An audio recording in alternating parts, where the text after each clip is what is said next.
हमारे भारत में एक ही बात मुझे बहुत ज़्यादा अच्छी लगती है कि उन्होंने स्त्री को बहुत ऊपर रखा है। स्त्री को माँ के रूप में सबसे ऊपर रखा है, स्त्री को पत्नी के रूप में ऊपर रखा है। यहाँ पर बहुत सारे व्रत, बहुत सारी कहानियाँ, बहुत सारे हमारी संस्कृति में बहुत सारी चीज़ें ऐसी आती हैं जो स्त्री को हमेशा ही देवी का रूप मानकर आगे रखती हैं। तो ये जो रिश्ता है अहोई अष्टमी के दिन बहुत सर्वोपरि माना जाता है। इस दिन माँ अपने बच्चों के लिए व्रत करती है। माँ अपने बच्चों के लिए कुछ भी करने को तैयार रहती है। तो ये छोटा सा व्रत है जिसमें अहोई अष्टमी का व्रत करके माँ अपने बच्चों की लंबी उम्र की दुआ करती है। दुआ मांगती है कि उसके बच्चे सदा सलामत रहें, उन्हें हर सुख मिले, हर समृद्धि मिले, जो वो चाहते हैं हर मनोकामना उनकी पूरी हो। तो अहोई अष्टमी का व्रत बहुत महत्वपूर्ण है। बिल्कुल उसी तरह जिस तरह एक पत्नी अपने पति के लिए करवा चौथ का व्रत रखती है, बिल्कुल उसी तरह एक माँ अपने बच्चों के लिए अहोई अष्टमी का व्रत करती है। ये व्रत भी बड़े व्रतों में से एक माना जाता है। इसमें परिवार के कल्याण की भावना भी छुपी होती है। इस व्रत को करने से पारिवारिक सुख प्राप्ति होती है। तो चलिए आज अहोई अष्टमी की कथा के बारे में जानते हैं। जिन स्त्रियों ने अहोई अष्टमी का व्रत किया है वो कौन सी कथा सुन सकती हैं जिससे अपने व्रत को पूर्ण कर सकें। आप अहोई अष्टमी के दिन ये 2 कथाएं सुन सकती हैं जिससे आपका व्रत बिल्कुल संपूर्ण माना जाएगा। जिन स्त्रियों ने व्रत नहीं रखा है वो भी इस कथा को ज़रूर सुन सकती हैं। कई घरों में ऐसे रिवाज होते हैं कि व्रत नहीं किया जाता परंतु कथा पढ़ी जाती है, तो उससे भी उनको संपूर्ण फल की प्राप्ति होती है। चलिए कथा प्रारंभ करते हैं। एक साहूकार था जिसके 7 बेटे थे, 7 बहुएं और एक बेटी थी। दिवाली से पहले कार्तिक बदी अष्टमी को सातों बहुएं अपनी ननद के साथ जंगल में खदान में मिट्टी लेने जाती हैं। जहाँ वे मिट्टी खोद रही थी वहाँ स्याहू की मांद थी। मिट्टी खोदते समय ननद के हाथ स्याही का बच्चा मर गया। स्याहू माता बोली कि अब मैं तेरी कोख बांधूंगी। तब ननद अपनी सातों भाभियों से बोली कि तुम में से मेरे बदले कोई अपनी कोख बंधवा लो। सभी भाभियों ने अपनी कोख बंधवाने से इनकार कर दिया, परंतु छोटी भाभी सोचने लगी कि यदि मैं कोख नहीं बंधवाऊंगी तो सासू माँ नाराज़ होंगी। ऐसा विचार कर ननद के बदले में छोटी भाभी ने अपनी कोख बंधवा ली। इसके पश्चात जब उसके जो लड़का होता तो 7 दिन बाद वो मर जाता। एक दिन पंडित को बुलाकर ये बात पूछी गई कि मेरी संतान 7वें दिन क्यों मर जाती है। तब पंडित ने कहा, तुम सुरही गाय की पूजा किया करो। सुरही गाय स्याऊ माता की भाईली है, वो अगर तेरी कोख छोड़े तब तेरा बच्चा जिएगा। इसके बाद से वह बहू प्रातःकाल उठकर चुपचाप सुरही गाय के नीचे सफाई आदि कराती। गौ माता बोली कि आजकल कौन मेरी सेवा कर रहा है, आज मैं ज़रूर देखूंगी। गौ माता खूब तड़के उठी, क्या देखती है कि एक साहूकार के बेटे की बहू उसके नीचे सफाई कर रही है। गौ माता उससे बोली, क्या चाहिए, क्या मांगती हो, बताओ। तब साहूकार की बहू बोली कि स्याऊ माता तुम्हारी भाईली है और उसने मेरी कोख बांध रखी है, सो मेरी कोख खुलवा दो।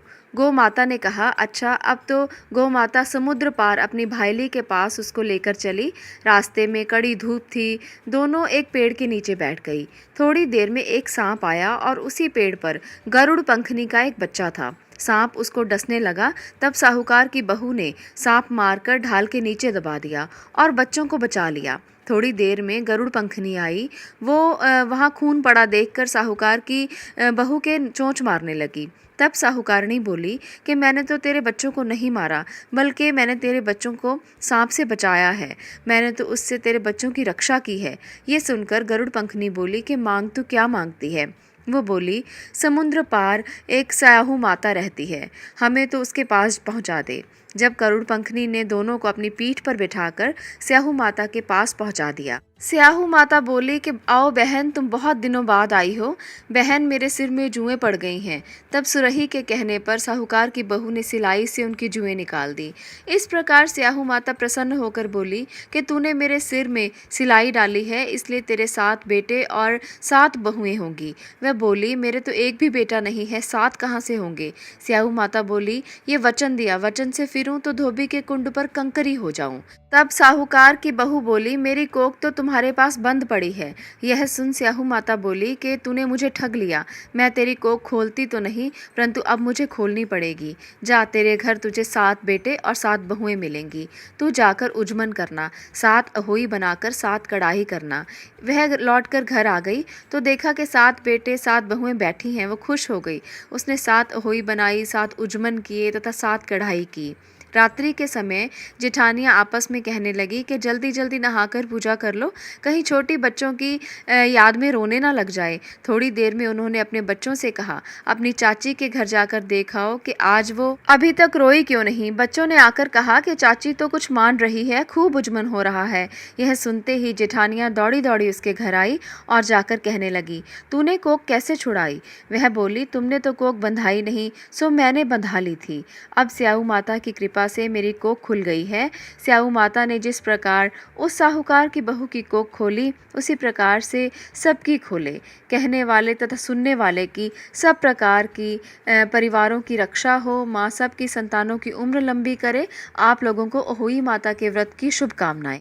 इस प्रकार से अहोई माता का व्रत किया जाता है। जिस स्त्री के बेटा और बेटे का विवाह हुआ हो, उसे अहोई माता का उज्जमन ज़रूर करना चाहिए।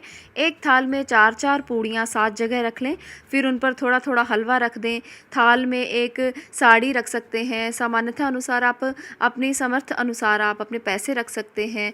थाल के चारों ओर हाथ फेर कर ये सामान जो है, जिसे बायना बोला जाता है, आप अपने ससुर को दे सकते हैं। उन्हें आदरपूर्वक ये बायना दे दें। सासू जी तियल और रुपए स्वयं रख लें और हलवा पूरी का प्रसाद बांट दें। हलवा पूरी का बायना बहन और बेटी के यहाँ भी भेजा जा सकता है। इस प्रकार से अपने अपने रिवाज के अनुसार बायना दिया जाता है और उज्जमन किया जाता है। आप भी अहोई का व्रत रखें और शुभकामनाओं की प्राप्ति करें। माँ आपके साथ, आपके बच्चों के साथ हमेशा रहे, हम यही कामना करते हैं। आज के लिए इतना ही। अगर आपको वीडियो अच्छी लगी हो तो लाइक करें और दूसरों के साथ शेयर करें, ताकि बाकी महिलाएं भी इसी प्रकार से व्रत का उज्जमन कर सकें, कथा सुन सकें और इस प्रकार से अहोई माँ की कृपा प्राप्त कर सकें। आप लोगों का वीडियो को देखने के लिए धन्यवाद।